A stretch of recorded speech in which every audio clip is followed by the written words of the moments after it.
Hello, my name's Melissa, a third-year medical student, and today I'm going to be talking about if writing your own practice questions is a good study method.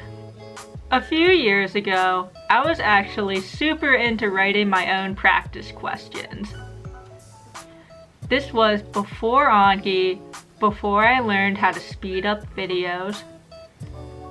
Someone once told me that practice questions are the single best study tool there is. Being that at the time, I didn't know where to find any practice questions that was relevant to the material I was learning, I took it upon myself to write my own multiple choice practice questions.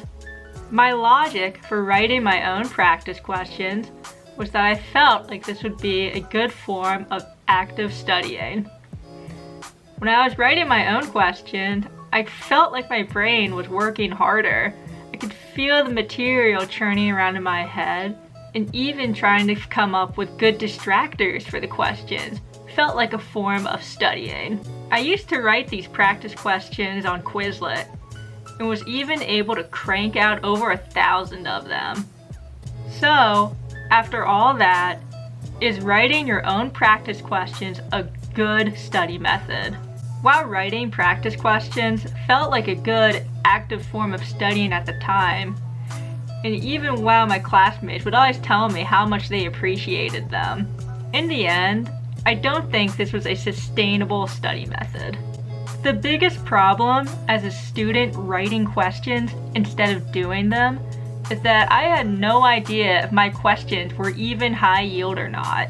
Now that I've spent the last several years of my life studying for med school, shelf, and board exams, I've come to notice that all the exams keep asking the same thing over and over and over again.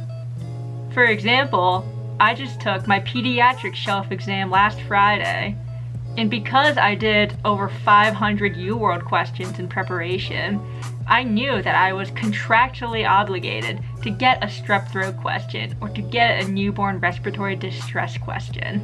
But if you spent all your time writing questions instead of doing them, then you would never get the chance to recognize these recurring patterns.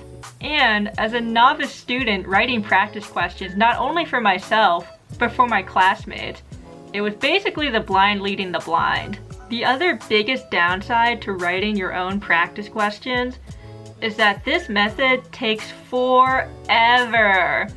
It takes so long to write a good, juicy practice question.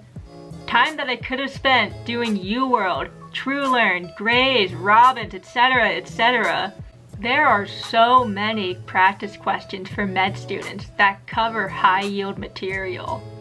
And with your time in med school being already stretched so thin, it just isn't worth the effort it takes to write your own questions from scratch. Instead of writing your own practice questions, do them instead by clicking here to find the best anatomy and pathology practice questions.